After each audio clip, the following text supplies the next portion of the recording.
What made Top Gear so great wasn't just the presenters, it was also the cars. More specifically, the specialised vehicles that got rebuilt or built from scratch to take on insane challenges. From reinventing the emergency services all the way to sending a literal car into space, these are the most insane builds on Top Gear. Now, you may have noticed at this point I've made a lot of videos about Top Gear, and you guys seem to really enjoy them. So if you're new here, make sure to check out the entire catalogue we have here on this channel after watching this video. And if you didn't know, I make weekly documentary videos here on this channel, and I'd really appreciate it if you could subscribe to the channel so we can keep this YouTube dream alive. Anyway, back to the video. One of the first and most impressive builds that came out of the Top Gear Technology Centre was in Series 7, Episode 7, during the Winter Olympics special. At the end of this special, the trio were tasked with sending a Mini Cooper off a ski jumping mega ram. After a reconnaissance meeting and James working out the maths, they quickly realised that gravity wasn't going to be enough to beat the distance set by the ski jumper, and they obviously couldn't use the car's engine either because the tyres would obviously just skid. So the trio split up, with James figuring out how to keep the car on course, Jeremy doing the power, and Hammond designing the braking system. The first point of call was for Jeremy to get in touch with the United Kingdom's Rocket Association. When he met up with the boffins the next day, they revealed that they could give the Mini twice as much thrust pound for pound than an F-15 fighter jet. However, when Jeremy saw the size of the rockets going to be attached to the Mini, he was a little less than impressed, but the nerds reassured that it'd be more than enough power to get down the slope. After James realised that the skiers stayed in a straight line by having their skis in grooves, he asked the engineers to put the Mini on a couple of skis. We'll have to make them. Well, yes. Obviously, we can't go to a ski rental shop and say, have you got some skis for a Mini? With the measurements in place, the ice grooves were cut, the rockets were looped up, and the metal skis were attached to the Mini's wheels. Despite this incredible progress, Hammond's stopping mechanism was slightly lackluster and was built in front of the wrong slope. But with a more substantial wall built and everything in place, the Mini was loaded with 1.5 tons of explosive thrust and winched to the top of the slope. Once the boffins made their final checks, the Mini was fired down the slope, managing to reach a top speed of 86 miles per hour at the end of the jump, compared to the skiers' 56 miles per hour. Although it didn't quite beat the skiers' distance, it was remarkable that it actually made down the hill in one piece. But this rocketry and engineering know-how of the UK Rocket Association would be utilised once again in Series 9, Episode 4, when the TG Technology Centre evolved into the TG Space Programme. In this episode, the team would attempt their most ambitious build in the show's history, by attempting to convert a Reliant Robin into a space shuttle. The launch was planned to take place at Clanning Military Training Ground 53 miles northwest from Newcastle. But a few days prior, the build began, assembling the main fuel tank to the boosters on the launch pad that would house the 8.5-ton rocket power. Following on, the Reliant Robin turned up painted, equipped with wings, and modified to look as much like a space shuttle as possible. As night fell, they attempted the most difficult part of the build, attaching the reusable Robin to the rockets and the fuel tank. This was especially tricky because if the shuttle clonked the metal frame and bent any of the release mechanisms, the Robin wouldn't release. Despite these worries, the shuttle was attached, and the following morning, launch day arrived. The plan of the mission was for the launch to go through 5 stages. Stage 1, obviously launching, then once reached a peak altitude of 3,000 feet, the Robin would release from the SRB, then a second stage boost, which would then be followed by the orbiter separation, and the Robin to have a power glide back to Earth controlled by a man called Steve. Then finally, the fuel tank would be recovered under a huge cargo parachute that apparently weighed 50 kg on its own. Now, of course, all of this was just sort of what they would hope would happen, but prior to the launch, the team were all aware of a technical issue of an electrical nature, but according to the higher-ups, the show had to go on, and decisions were made to launch the rocket. However, launch time finally came, and remarkably, it really worked. The boosters managed to separate, however, the actual shuttle failed to separate from the fuel tank, resulting in the biggest explosion in Top Gear history. Although the show framed the launch as a failure, if you look at it from an engineering standpoint, it was actually a remarkable success. According to a statement in a chat forum from one of the rocket men behind the team, he revealed some of the stats behind the launch, which revealed that the liftoff mass was over 1400 kg, 250 of which was the Reliant Robin itself. There was also apparently a total impulse of over 200,000 Newton seconds, which, I'll be real, I have no idea what that means,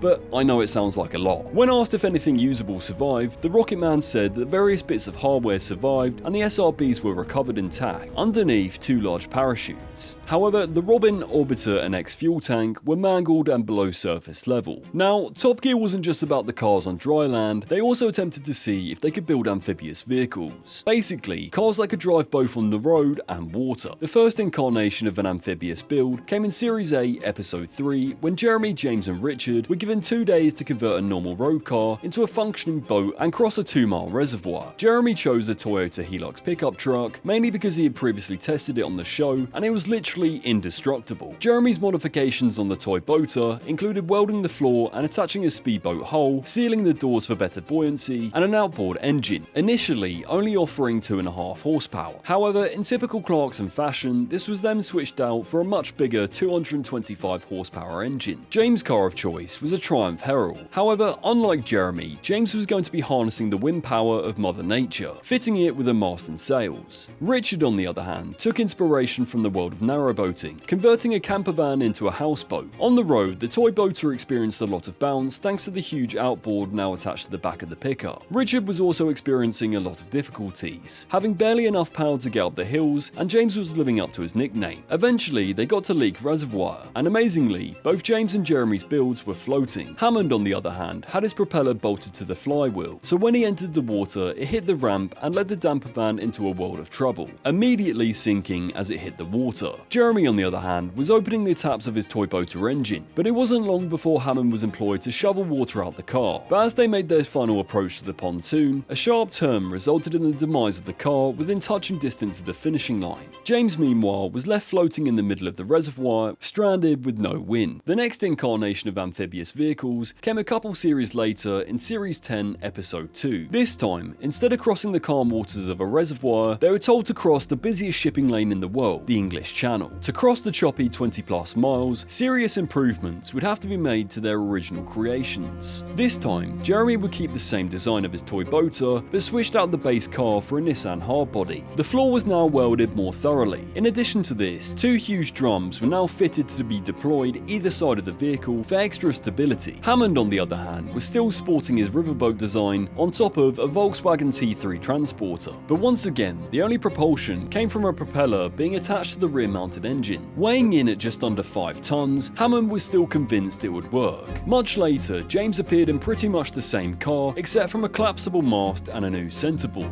But once again, James was the first to enter the water, but sank immediately, leaving Clarkson and Hammond having to rescue James. 2 hours later, after James had attempted to fix his creation, they tried again. This time, Clarkson and Hammond actually got out to the harbour, but they quickly realised it was way too choppy. So with the peril of the sea cat behind them, Richard and James were towed back to land. The following day, on the next attempt, the damper van now had a T-boy, and was now powered by a new outboard. Despite this new power, it wouldn't outrun its buoyancy problems, leaving the damper van at the bottom of the sea. Once the Nissan picked up the stragglers, they returned to port to give the crossing one last attempt. The reasoning in doing this was to try and beat the world record set by Richard Branson. However, within an hour and 40 minutes of the voyage, they failed to beat the record. Amazingly though, they eventually made it across to France. The third and final amphibious build came in Series 12, Episode 8, aka the Vietnam Special. Towards the end of the film, the trio were tasked with finding a floating bar in the limestone maze of the islands of Halong Bay. To do so, they would have to transform their bikes into floating machines. The next morning, their creations were ready, with Jeremy taking inspiration from a Mississippi riverboat, modifying his 1967 Pagio Vespa with 4 large kayaks filled with foam and propelled by the paddles on the rear wheel. James had completely disassembled his 50cc Honda Super Cub, attaching it to a traditional fishing boat using the engine power of the propeller, and Hammond had turned his pink 125cc Minsk into a floating swan, attaching a wooden rudder steerable from the handlebars and inflatable sides. Once again, Jeremy proved to have the superior design, and James' bike sank multiple times. However, they all actually made pretty good progress. But with water getting into Jeremy's electrics, he had to avoid 50,000 volts running through anything metal. And with the sunlight fading, Jeremy made it to the bar first. And at this point, neither Hammond or May had any steering. Despite this, all 3 of them eventually made it. One of Top Gear's most chaotic engineering endeavours came in Series 9, Episode 6, when the trio attempted to build luxury limousines from everyday cars and then chauffeur celebrities to the Brit Awards. As always, the challenge began with each presenter picking a donor vehicle. Jeremy Jeremy opted for a 1992 Fiat Panda. His plan was to cut the car in half, test it to make sure it survived the operation, and then attach a ginormous steel box section and pray that it wouldn't fold like a paper bag under its own weight. James went for a Saab Remoab, which was essentially a Saab 9000 in the front and an Alfa Romeo 164 surgically attached to the back. Richard, meanwhile, selected an MGF sports car and decided to go bold, really bold, and decided to continue the sports car theme across the entire length of the limo, creating a space for a bowling alley and remote communication system to the driver. This would come to be great regret for Hammond, as one of the first challenges was doing a J-turn when approaching a roadblock, where his two colleagues would then be waiting with paintball guns. Considering they could be carrying high-profile individuals, the presenters then had to demonstrate how they would get out of the trap. They would do this by putting the limo through an evasive driving course. James's limo, despite initially bumping into the car in front of him, he handled the slalom with relatively few maneuverability issues. He also managed to avoid the stinger at the end of the hammerhead and didn't take any damage to the water cannon. The same can't be said for Hammond though, who obviously got very wet. Jeremy on the other hand had major turning problems, causing him to get struck by the stinger, get stuck on the grass and have an engine failure. Things weren't so much better when they actually had to get chauffeuring on the busy roads of London. But before they could even get on the road, each of the cars had to pass inspections to ensure they were road legal, as all of them had undergone chassis modifications. Hammond's MGF passed without issue, and despite steering problems with May's Alpha, his new Alphab was approved as well. Clarkson's Panda, however, measuring it over 46 feet long, failed the inspection. To make it road legal, he had to remove 7 feet from the vehicle, leaving the two halves held together with tape. In Series 10, Episode 9, Top Gear ambitiously tried to compete in the Britcar 24-hour endurance race at Silverstone, despite having almost no race experience. The car of choice was a modified diesel BMW 330D.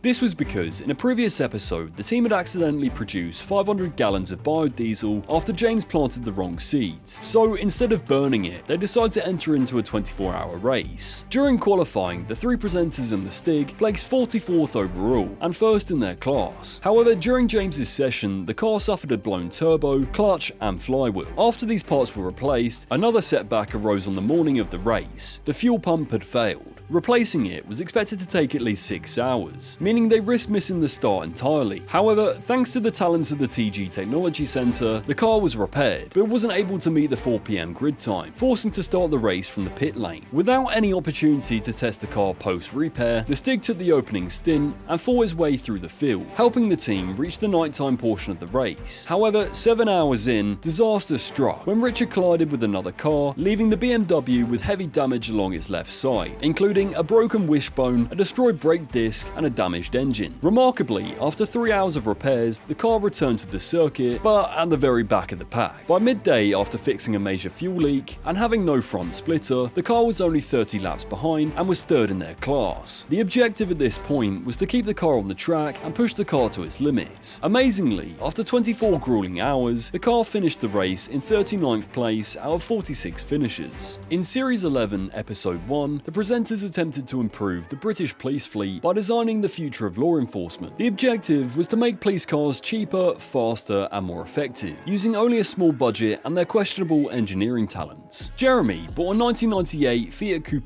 20V Turbo for £900, apparently capable of speeds nearing 155 miles per hour. His improvements included an Italian police colour scheme and Boudica rimming wheels attached to the rear wheels. James, on the other hand, bought a 1994 Lexus LS400 for £750, which had been modified with a single blue rotary light on the roof, an ice cream van chime, and 4 nozzles at the rear bumper that could spray a pink cloud of paint. Richard opted for a Suzuki Vitara 1.6 JLX 4x4 for £750 as well. His car was littered with blue lights and a bull bar that held a sting, which was basically just a number of doormats sewn together with nails attached to it. The first challenge required the presenters to complete a power lap around the track and attempt to beat the time set by the Stig in a Vauxhall Astra diesel police car. None of the presenters managed to beat the Stig's time, but Richard earned a point for flamboyancy after hitting several boxes placed along the track. After this, the cars then proved successful, clearing a road accident and delicately dealing with the injured, but the final test would see them trying to apprehend a stolen vehicle, driven by the Stig. James began by trying to spray pink paint onto the BMW's windscreen, using the nozzles mounted on his rear bumper, but the attempt kind of failed because the Stig simply wiped away the paint.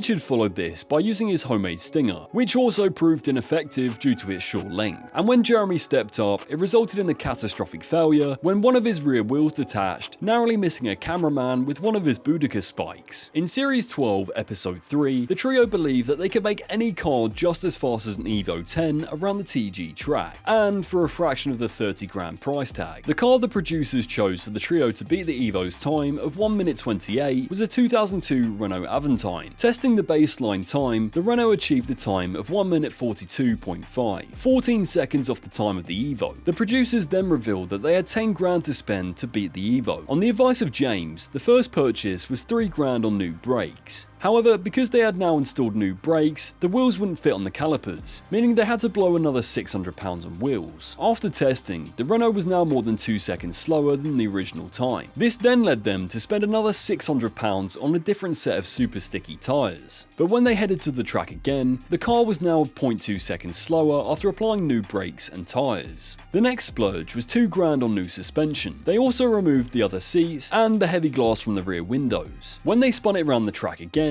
it was now just exactly 10 seconds off the Evo, with a time of 1 minute 38.2. With Jeremy now convinced it was all about the power, and James working on the car overnight, the engine now had a new air filter, new injectors, and a new inlet manifold. He'd even stiffened up the chassis to improve the handling. After all of these improvements, the Renault still only managed to shave a couple seconds off, with a time of 1 minute 36.2. In the next attempt, the boys would put a spoiler on the back of the car, despite it being a front-wheel drive car, which made it almost a second slower. This then gave Jeremy the idea to add a wooden splitter to the mouth of the vehicle to reduce the understeer. In their last Hail Mary attempt, it all came down to Clarkson's carpentry, where still they only managed to get a time of 1 minute 34.9 out of the Aventine. Arguably one of Top Gear fans' most favourite builds came in Series 15, Episode 4, when the trio set out to reinvent the caravan holiday, determined to create a new generation of motorhomes that were stylish, practical, and didn't enrage everyone stuck behind them on rural roads. Taking inspiration from a modern block of flats, Jeremy adopted a Citroen CX and converted it into a 3-story new build. As required by the challenge rules, Jeremy's motorhome featured cooking facilities on the lower level, including a toaster and grill. The top level held 2 hammocks, while the middle level contained what he called a Japanese contemplation area. He also installed a ladder between the floors to make moving around easier. Not only that, to ensure the car could fit under petrol station canopies, he fitted the motorhome with a hydraulic lowering system. James, on the other hand, wanted to preserve the motoring experience by attaching a metal fuselage to the roof of a Lotus XL, equipped with storage facilities on the body's fins. On top of this, he also had an escape chute at the back that allowed him to enter his cockpit area after leaving his sleeping area. And Hammond,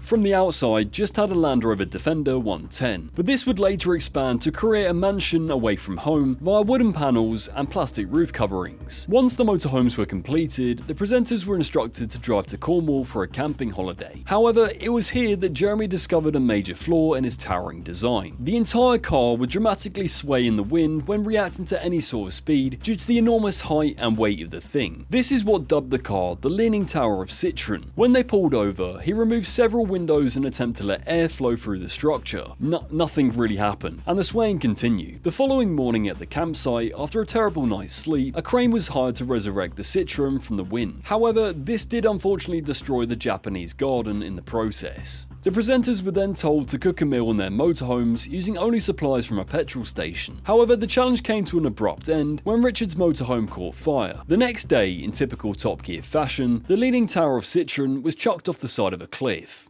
In Series 14, Episode 3, the TG crew once again wanted to get rid of caravans from British roads. This time, James and Richard came up with the ingenious idea of turning a caravan into a bright orange airship. The airship itself was 125 feet long and held over 100,000 cubic feet of hot air. But with James being the only one to hold an aviation license, he would lift off from an abandoned military camp and then proceed to a caravan site. But because the car on the ground no longer needed to log around a caravan, Richard could meet James at the site in a Lamborghini Gallardo Balboni. However, chaos quickly ensued when James accidentally wandered into restricted airspace above Norwich Airport. Battling winds and sheer incompetence, the airship was now within jumping distance of a commercial plane, which then led to a police helicopter intercepting James and getting a colossal aviation bollocking. Another attempt to remove caravans off the road came in Series 17, Episode 4. However, this time taking on the railways. Hammond and May would choose an Audi SA, mainly for its power and its four-wheel drive. It was then retrofitted with train wheels and caravans attached behind that were divided into a three-tier class system: a buffet car, first class, second class, and finally, scum class. Jeremy, on the other hand, was trying to rival the incredible speeds of the Japanese bullet train. The TGV-12 was essentially a Jaguar XJS convertible with train wheels, hauling a massive metal frame with bucket seats and a massive spoiler on the back. Racing it across the track, the TGV-12 managed to achieve top speeds of 45 miles per hour, leading its passengers to get covered in bugs. The caravan train, on the other hand, began to enter a world of catering problems when approaching 25 miles per hour. In Series 18, Episode 4, the trio were tasked with redesigning mobility scooters and then racing actual disabled veterans on off-road mobility scooters. Hammond had created a tank-like scooter that was fitted with a winch, an incline monitor, and extra fuel tanks. Jeremy had gone for a hybrid of two mobility scooters that had 8 wheels, meaning that he had 2 engines, one for four-wheel drive at the rear and one for four-wheel steering at the front. Taking inspiration from Stephen Hawking, James adapted a basic electric wheelchair with a gravel dispenser to improve traction. He also installed a lever that would adjust the seat angle, a coffee machine, an iPad, and a sat-nav mounted on the front. After a disruptive runabout in a real-world environment, the presenters then raced the veterans across the countryside. James's machine was severely underpowered, inevitably making him the slowest, and Jeremy heading towards a ditch. Surprisingly, Hammond managed to make it up the hill, but was slower than the veterans. Now, over the years, Top Gear haven't exactly had the best relationship with electric cars. However, in Series 14, Episode 2, the presenters tried to beat the G-Wiz and make their own electric city car. The car in question was called Geoff, and was loosely inspired by the Jeep, but with a much boxier shape. But because the aluminium frame was built with only basic tools, the headlamps, wheel arches, doors, windscreen, and interior didn't really fit together. The chassis came from a TVR Camaro and had additional components sourced from a Land Rover Discovery. The entire thing would be propelled by 2 salvage batteries and an electric motor from a milk float. Despite any lack of consideration for aerodynamics, it also lacked any form of ventilation, and the only form of comfort was a couple of lawn chairs. However, their creation was ready and they hit the roads of Oxford. Inevitably though, the car could only manage top speeds of 10 miles per hour and caused tremendous queues along the A34. In Series 19, Episode 1, Top Gear built their smallest ever creation, the P45. This car was based on the predecessor, the Pill P50, a microcar manufactured in 1963 by the Manx Pill Engineering Company on the Isle of Man, and it remains the smallest ever automobile to go into production. Jeremy had previously used this car on Top Gear when he caused havoc in the BBC studios. So taking inspiration from the P50, the P45 had the engine and running gear taken from a quad bike, but only had enough room for the driver, which was more like stepping into an exoskeleton rather than the bodywork of a car. However, it was completely road legal with all of the lights, indicators, and number plates a normal vehicle would require. During the testing,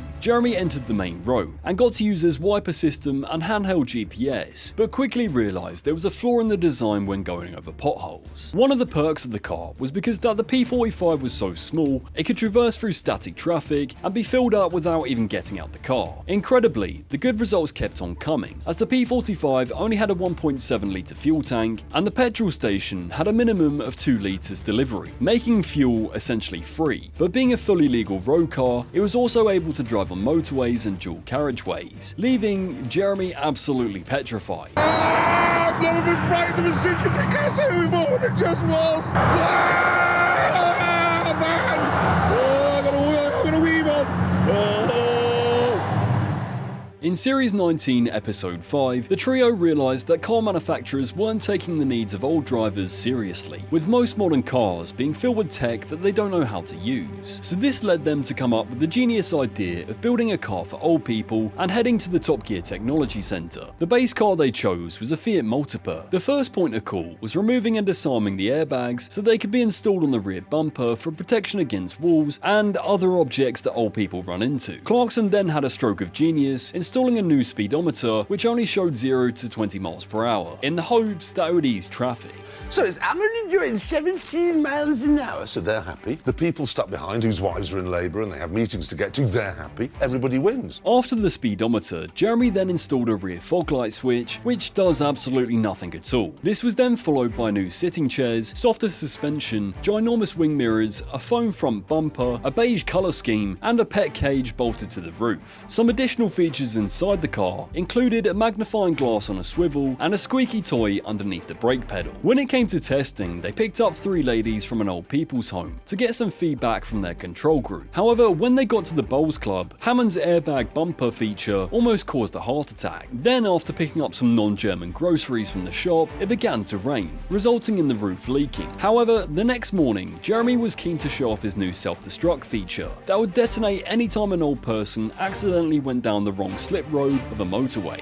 One of the most chaotic engineering projects came in Series 20, Episode 4, when the presenters attempted to solve a very real problem facing British waterways: the decline of canal rescue vehicles. The challenge was simple in theory: build a functional hovercraft out of a van. The base vehicle was a standard white transit van, chosen because it was cheap, common, and had the structural rigidity to potentially survive having its entire underside sawn apart. The plan was to detach the van body from its wheels and mount it on a massive wooden fiberglass hover skirt. Beneath the van, the team installed a large lift fan that would then force air underneath the skirt, allowing the whole contraption to float on a cushion of air. At the rear, 2 duct fans were fitted for propulsion, but in natural Clarkson fashion, he insisted they wouldn't have enough power, but with James's calculations, he was concerned about the structural integrity. The Mark I hover van was powered by 2 90 horsepower BMW bike engines alongside the original Ford engine. Despite this, their initial design failed because Jeremy took it into the river too fast and James's skirts were designed poorly. This required a rethink on the design, so when they turned up to the River Avon to test along the river, the hover van had new engines that were sourced from a radical track day car, meaning they now had 600 horsepower and a 2-gallon fuel tank. James also fitted much larger and more durable skirts and tubes along the side to help prevent the vehicle from sinking. Despite its catastrophic handling, the hover van did technically work. It hovered, it floated, and moved under its own power. Unfortunately, it also produced gale force winds behind it, sending debris, chairs, and unlucky tourists absolutely flying. Why can't you just park it, for God's sake? Sorry.